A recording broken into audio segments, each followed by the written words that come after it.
綺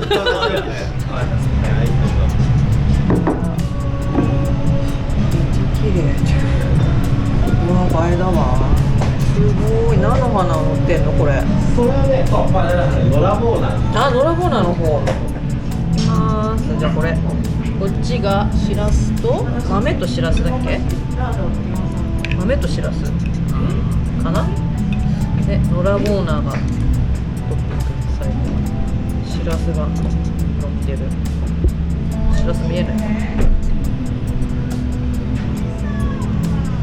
息大丈夫か。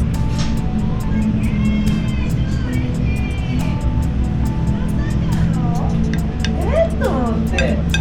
ほんまに？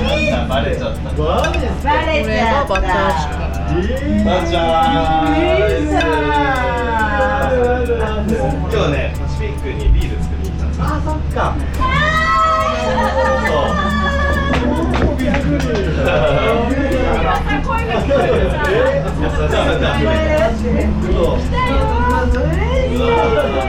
これがすごい。この子がすごい。うまいっす。